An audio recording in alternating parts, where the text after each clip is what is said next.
Tidak ada nabi yang dapat menolong umat kecuali Nabi Muhammad sallallahu alaihi wasallam.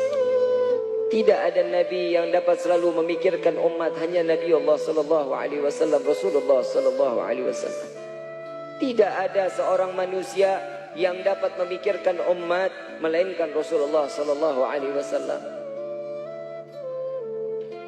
Nabi 3 hari 3 malam tidak makan, tidak minum. Yang dipikirkan betapa takutnya Rasulullah umatnya masuk ke dalam neraka jahanam. Sedangkan kita ayuhul khadirun, mau 3 hari, mau 1 minggu, mau 1 bulan, mau 1 tahun, tiada henti-hentinya membuka gerbang neraka jahanam untuk kita langkahkan kaki kita ke dalam neraka tersebut. Tidak pernah terfikir oleh kita setiap malam untuk bertaubat kepada Allah Subhanahu wa taala. Tidak pernah terfikir untuk beristighfar kepada Allah. Inilah yang dikatakan oleh Imam Ghazali radhiyallahu anhu wa radahu. Imam Ghazali mengatakan hijrah tersebut dari tempat yang satu ke tempat yang lain, dari yang buruk menjadi kebaikan.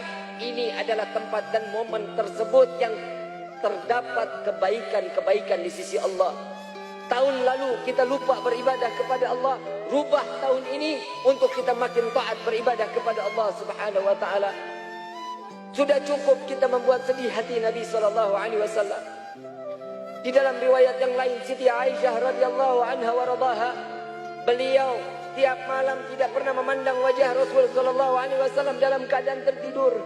Sampai Siti Aisyah melihat Nabi dalam keadaan beribadah kepada Allah. Siti Aisyah mendekati Nabi, bertanya kepada Nabi, "Ya Rasulullah, apa yang kau lakukan sehingga setiap malam aku tidak pernah memandangmu dalam keadaan tertidur atau terpejam matamu, ya Rasulullah?" Apa jawaban Rasulullah? "Ya Aisyah, apabila aku menjamkan mataku, siapa yang akan menangisi umatku agar mereka terselamatkan dari api neraka jahanam? Setiap malam aku harus menggelar daripada sorbanku, ya Aisyah. Tidak kurang dari 1000 rakaat aku salat taubat kepada Allah.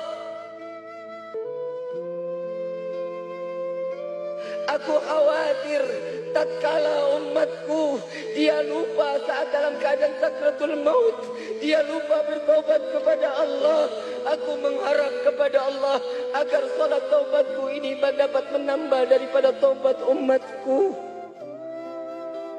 Setiap malam Nabi 1000 rakaat salat taubat untuk umatnya. Pernahkah kita berterima kasih kepada Sayyidina Muhammad? Pernahkah kita mengucapkan syukur kepada Allah bahwa kita diciptakan oleh Allah sebagai umat Nabi Muhammad? Jangan sampai apa yang dikatakan oleh Nabi, umatku di akhir zaman kelak, paginya dia beriman, malam dia kufur kepada Allah. Malamnya dia beriman, paginya dia kufur kepada Allah. Ya Allah, jauhkan kami daripada kekufuran. Ayuhal khadirun jamaah rahimakumullah. Perjuangan Nabi tidak terhenti sampai semasa hidupnya. Bahkan sampai meninggalnya Nabi SAW yang diingat adalah umat.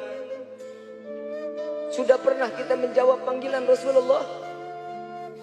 Saat sakratul maut Nabi mengatakan ummati, ummati, ummati. Dengan penuh kasih sayang Nabi memanggil umat. Pernah kita menjawab labbaik ya Rasulullah, labbaik ya Rasulullah, labbaik ya Rasulullah? Tidak ada lisan lagi yang dapat menjawab dari perkataan Nabi Muhammad. Dosa apa lisan kita ini? Bukan hanya memanggil, tapi memberikan satu kunci di hadapan Allah. Aqimis salah, aqimis salah, aqimis salah. Dirikan salat, dirikan salat, dirikan salat. Ini yang dikatakan oleh baginda Nabi Muhammad sallallahu alaihi wasallam.